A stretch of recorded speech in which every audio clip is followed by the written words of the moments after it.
ধরুন আপনার হাতে দুদিনের ছুটি আছে আর যেতে ইচ্ছা করছে কোনো মায়াবী শহরে, যা বাকি সব টুরিস্ট অ্যাট্রাকশনস থেকে একটু আলাদা, মাইথোলজিক্যালি এবং হিস্টোরিক্যালি এনরিচড একটা শহর।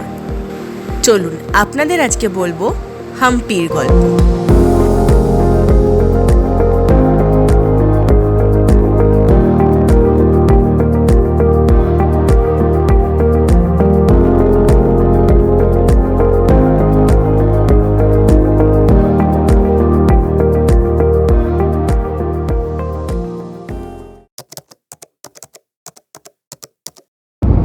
অনেস্টলি আমাদের কোনো ঠিক ছিল না যে আমরা আজকে বেরিয়ে পড়ব।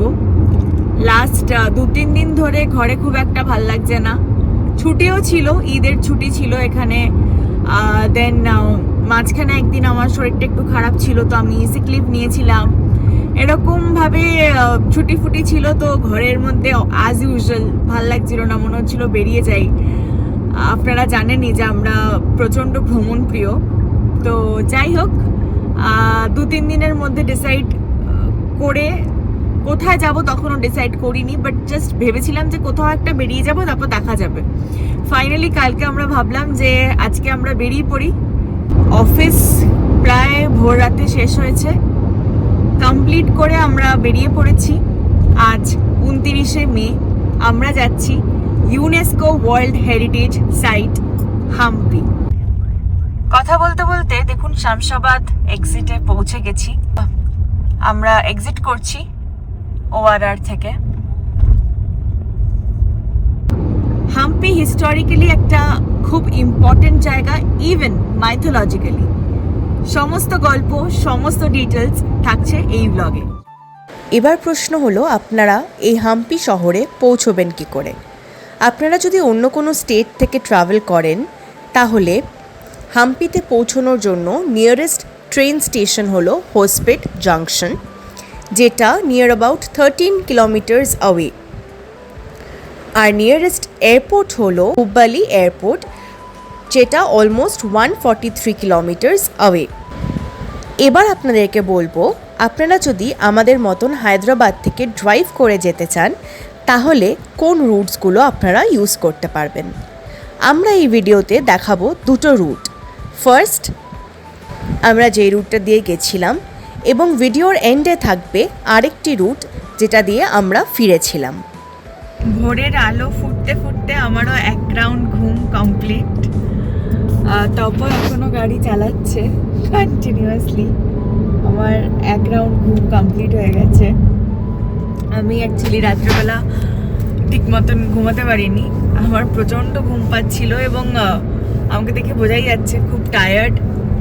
তবব্রতও টায়ার্ড, বাট ও আমার থেকে আরও বেশি এনার্জেটিক গাড়ি চালিয়ে আজকে নিয়ে যাওয়ার জন্য। তো ওই চালাচ্ছে আপাতত। আমরা মাঝখানে একটা ছোট্ট এমনি দোকানে দাঁড়িয়ে চা খেয়েছি এই মেহবুবনগরে ওঠার পর। আমরা আছি NH 167।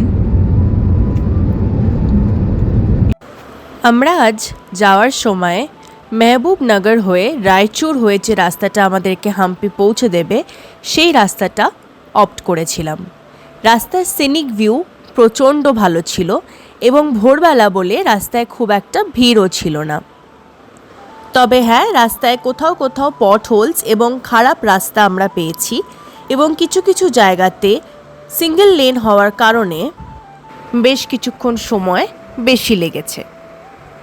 ওভারঅল দেখতে গেলে অ্যারাউন্ড 40 to 45 মিনিটস মতন আমাদের কিছুটা ট্রাফিক জ্যাম ফেস করতে হয়েছে।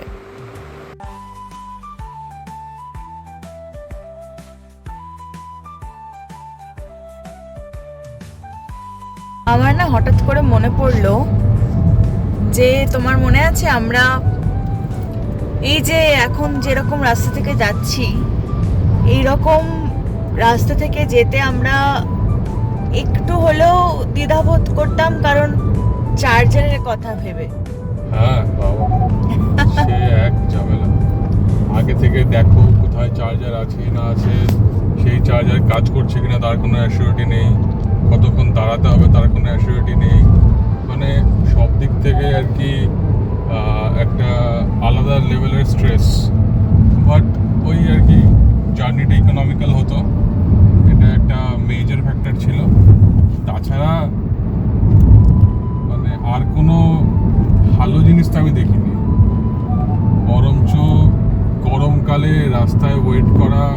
চার্জিং স্টেশনে যেখানে প্রপার সিটিং অ্যারেঞ্জমেন্ট নেই, খুব ডিফিকাল্ট হতো ওই টাইমটাতে।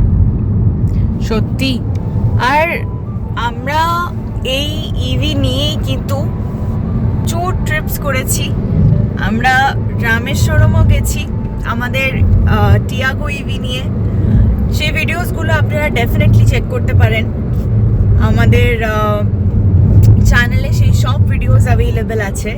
তখন না একটা অন্যরকম মানে অ্যাটমসফিয়ার থাকতো, বা একটা অন্যরকম ইচ্ছা থাকতো যে গাড়ি নিয়ে।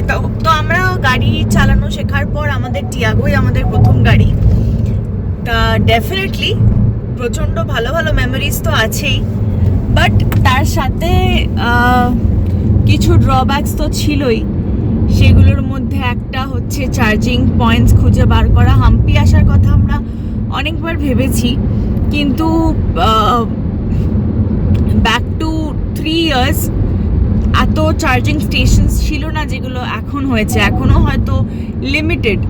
তো যাই হোক, আমাদের সেই সিনারিওসগুলো মনে পড়ে, এবং মাঝে মাঝে আমরা মনে হয় যে এই যেরকম পেট্রোলের দাম বাড়ছে, তাই না? এইরকম মানে মাঝে মাঝে মনে হয় টিয়াগোটা বেশ ভালো ছিল, বাট দেন অ্যাগেন লং ট্রিপের জন্য একটু অসুবিধা হয়ে যেত। যাই হোক, আপনাদের যদি কারোর ইভি থেকে থাকে, আপনারা ডেফিনেটলি আপনাদের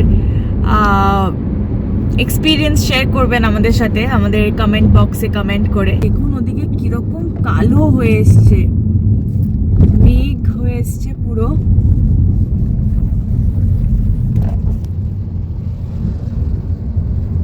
আমরা এই ব্রিজটা ক্রস করছি।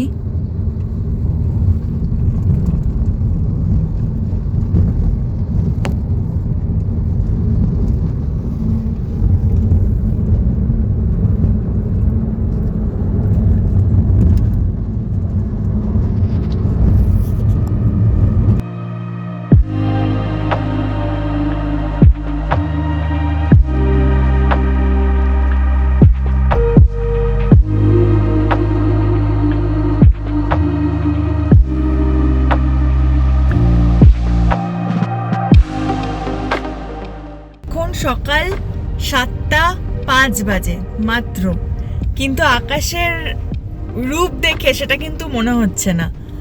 প্রচন্ড মেঘ করে আছে এবং দারুণ একটা ওয়েদার হয়ে আছে।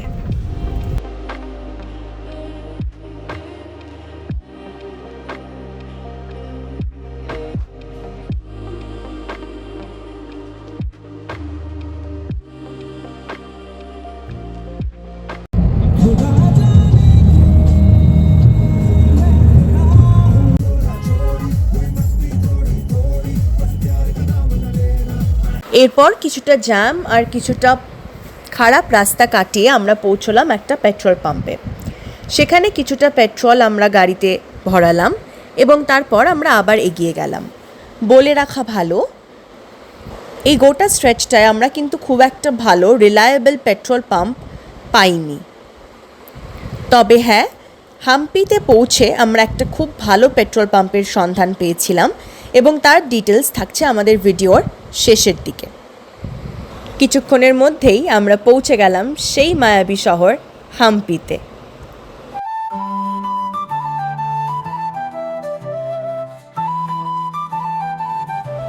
Welcome to Hampi.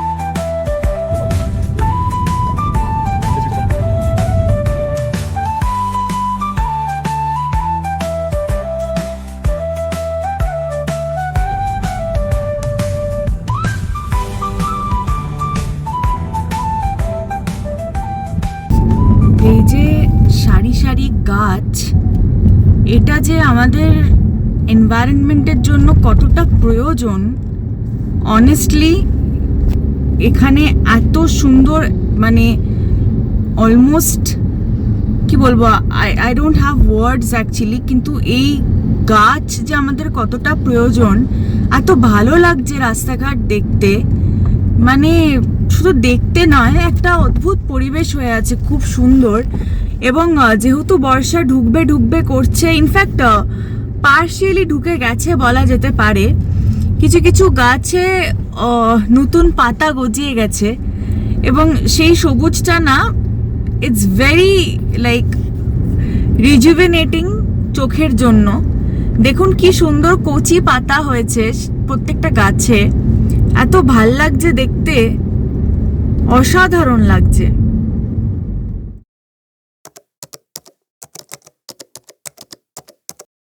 হাম্পিতে থাকার জায়গা তো প্রচুর আছে, কিন্তু আজকে আমাদের স্টে ছিল ইভলভ ব্যাক প্যালেস রিসর্টে। প্যালেসে ঢোকার সাথে সাথেই এক রাজকীয় এক্সপিরিয়েন্সের সাক্ষী হয়েছিলাম আমরা। এই প্যালেসটার একটা কমপ্লিট ট্যুর এবং ডিটেলস থাকবে আমাদের পরবর্তী ভিডিওতে, তবে আজকে আপনাদেরকে দেখাবো কিছু গ্লিম্পস একটা লাইফ টাইম মেমোরেবল স্টের। নমস্কার। চেক ইন আছে আমার এস ব্যানার্জি নামে। Thank you. আচ্ছা, ঢুকতেই আমাদেরকে ওরা বরণ করলো, এবং শুধু আমাদেরকে নয়, আমাদের গাড়িকেও ওনারা রোজ পেটেলস দিয়ে সম্মানিত করলেন।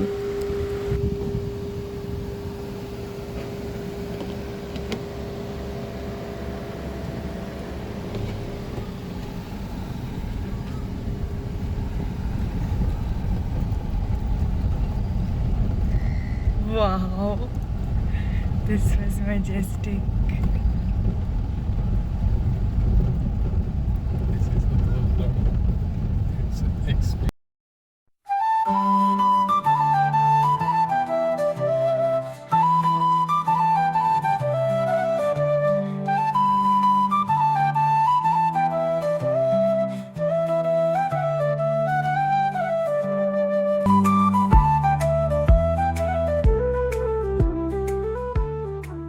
ওদেরকে ঢোকার সাথে সাথেই এই ফেস টাওয়ালটা দিল, Which is much needed. এই যে, it's refreshing. খুব সুন্দর গন্ধ। আমাদেরকে এই মালাটা দিয়ে আর টিকা লাগিয়ে বরণ করলো যখন আমরা ঢুকলাম। প্রচণ্ড সুন্দর অ্যাম্বিয়েন্স, দারুণ অ্যাম্বিয়েন্স। তবে যা হয়, এত তাড়াতাড়ি সব হয়ে গেল, আপনাদেরকে ঠিক করে রেকর্ড করে দেখাতে পারলাম না। তবে দারুণ একটা এক্সপিরিয়েন্স, একটা রাজকীয় experience. It's a good start. এই প্যালেসে থাকার জন্য সমস্ত ইনফরমেশনস থাকছে আমাদের আগামী ব্লগে। বাট তার আগে চলুন আপনাদেরকে বলি হাম্পিতে এলে আপনারা ঠিক কোথায় কোথায় ঘুরবেন এবং কি কি দেখবেন।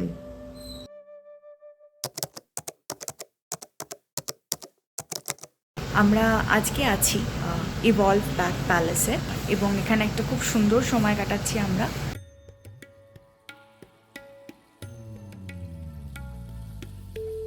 হাম্পি হলো এক অন্যতম ঐতিহাসিক ও মন মুগ্ধ করা স্থান।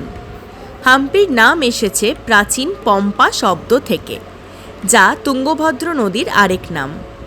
সময়ের সাথে সাথে পম্পা থেকেই নাম হয়েছে হাম্পি। পুরাণকালে কর্ণাটিক ভাষায় পটা অনেক সময় হ হিসেবে উচ্চারিত হতো, এবং সেখান থেকেই পম্পা নাম থেকে আস্তে আস্তে নাম পাল্টে তৈরি হয়েছে হাম্পি। এখানে ঘুরে দেখতে পারেন বিখ্যাত কিছু স্থান, তাদের মধ্যে Virupaksha temple, the famous stone chariot at Vittala temple, lotus Mahal, elephant stables এবং হেমাকুটা হিল ঘুরে দেখতে পারেন। অবশ্যই সানরাইজ এবং সানসেট এক্সপিরিয়েন্স করতে পারেন মাতঙ্গা হিল থেকে, যেটা অসাধারণ এক অনুভূতি।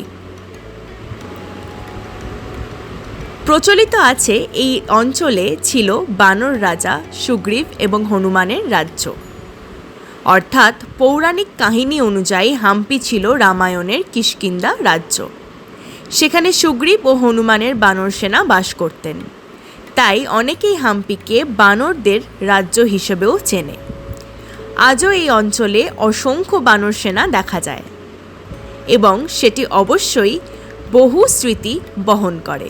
জানেন কি, ভারতের 50 টাকার নোটে যে পাথরের রথ দেখা যায় সেটাও কিন্তু এই হাম্পির বিখ্যাত ভিট্টালা মন্দিরেরই রথ। পুরাণকালের সেই 3D আর্কিটেকচার দেখে সত্যি কথা বলতে আমরা মুগ্ধ হয়ে গিয়েছিলাম।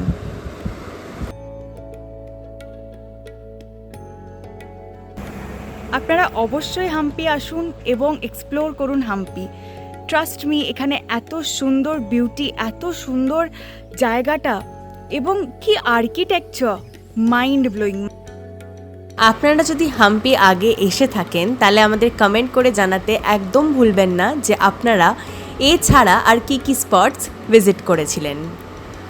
চলুন এবার আপনাদেরকে বলবো আমরা হাম্পি থেকে কিভাবে হায়দ্রাবাদ ফিরে গিয়েছিলাম।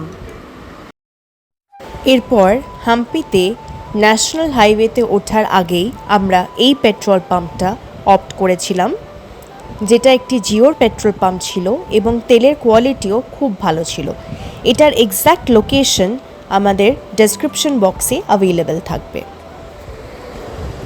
এই পেট্রোল পাম্পে ইভি চার্জিং স্টেশনেরও অ্যাভেলেবিলিটি ছিল, সুতরাং কেউ ইভি নিয়ে আসলে এই পেট্রোল পাম্পটা কিন্তু অপ্ট করতে পারেন। এরপর আমরা NH44 ধরে ফিরে এসেছিলাম হায়দ্রাবাদ। কোথাও কোথাও রুট ডাইভার্টেড ছিল NH167-এর দিকে এবং কোথাও কোথাও স্টেট হাইওয়েজের দিকে, বাট আমাদের যাওয়ার রুটটা এবং আসার রুটটা কম্পেয়ার করে দেখলে NH44-এর রুটটা নো ডাউট সময় একটু কম লাগবে, বাট সিনিক বিউটি বেশি আমাদের যাওয়ার রুটটাতে। এরপর আমরা একটা শর্ট টি ব্রেকের জন্য দাঁড়িয়েছিলাম এই রেস্টুরেন্টটাতে। রেস্টুরেন্টের নাম ছিল লেপাক্ষী। এর পাশেই ছিল একটা টাটার EV charging hub, making it a perfect place to stop for both EV drivers and ICE car drivers. আজকের মতন আমাদের হাম্পির গল্প এখানেই শেষ। দেখা হচ্ছে খুব শিগগিরই পরবর্তী ভিডিওতে। Till then, don't forget to like, share and subscribe to our channel. Also, comment below to let us know আমাদের ভিডিওস আপনাদের কেমন লাগলো। Thank you for watching.